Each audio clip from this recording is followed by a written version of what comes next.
You know, it's one of those things, you know. I look at the margin in which I lost and I say, you know, there's that much just to be able to be the former champion. How much more do I need to get better before I can be the champion? And, you know, he just helped me understand where I'm at. A couple more questions, please. Victor Bolachova, Russian Chicago Magazine.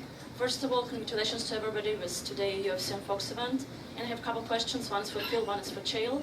Phil, at the weigh-ins, you came in your Penn State wrestling uniform. What message were you trying to send?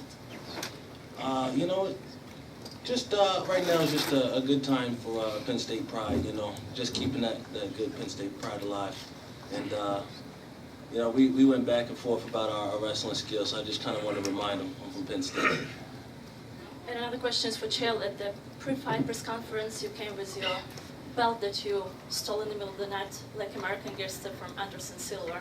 What happened with the belt? I'm just wondering. I'd really like to know. It sounds like somebody stole it back from me. All that was left on the counter where I left it was the felt case that I travel around with it in, and it's gone. And either one of my own decided I looked like a fool carrying it around and hid it, or somebody else ganked it from me, which was a pretty slick move, because I sleep with one eye open.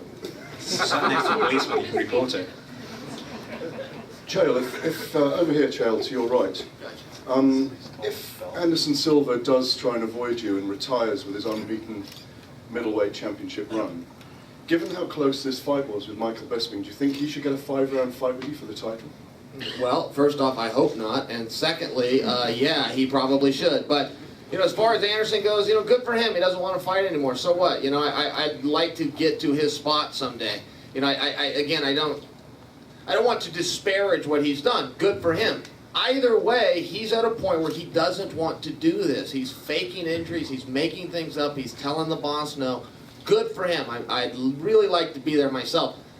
We're going to have to do something like that. They're going to have to put two new guys in, retire him, strip him, and let the new crew go fight for the belt. And yeah, I got nothing against Bisping being given his due. And Michael, could I ask you, you know, you've always said you wanted to fight Anderson Silva for the title, but if that did happen, would you be happy to fight CHAEL Sonnen for the title? Yeah, but I mean, I'm sat here now, you know, I just lost a fight tonight. Of course, I'd like to rectify that and fight CHAEL again, and, you know, if it would be for the title, that would be amazing.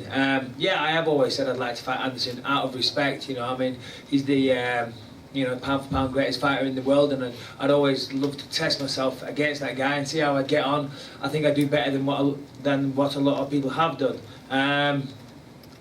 CHAEL's probably going to fight him in the summer, I would imagine. I think that fight's going to go down. So yeah, I mean, I'll just keep plugging away. Hopefully, I'll get my shot soon. Whether it's CHAEL, whether it's Anderson, who knows? But I will definitely be fighting for that belt. What I want to say was, at one point, and Phil is a really great fighter, but at one point it looked like you were one of those home run hitters where the fastball was coming at you and you could see it a mile away because you were just parrying everything Phil had. I think it was the second round. Did you see in that second round, was he, I mean, right there you pretty much won the fight in your head, didn't you? Yeah, his punches were a little bit tired. I could see it in his shoulders, and I could see when he was throwing the punches. You know, I just wish that I just would have capitalized a little bit more. You know, I was just catching them like I was holding miss, but I didn't really throw the way I wanted to. And I think I was just trying to hit too hard. And when you try to hit too hard, that's when you are a little bit slower and your punches don't come off the way you want them to. So, yeah, I was seeing him a lot, and I knew at that point that, you know, he was going to start, you know, diving for the shot. Last thing, John Jones, when Joe Rogan interviewed you and you said, well, I got a chance to fight John Jones and I'm excited about it, and that's all you said. And I looked at John because I was up there, and he was very, extremely, I think, happy that you said it that way. He sort of nodded his head like, wow, that's cool. Did you not want to overhype the fight? I mean, you've been through this so many times, but was that just your way of saying, come on guys, we're just going to fight? Yeah, you know, there's so much that's been said, there's so much that's going to be said between now and then. And right now, I just kind of want to just go back and just enjoy this victory and then think about the things that I need to do to get ready for the fight against John Jones, and not put any, you know, anything out there right now. Just, you know, let tonight just be tonight, and then I'll get my mouth going probably a little bit later on. Okay, with that, thanks very much.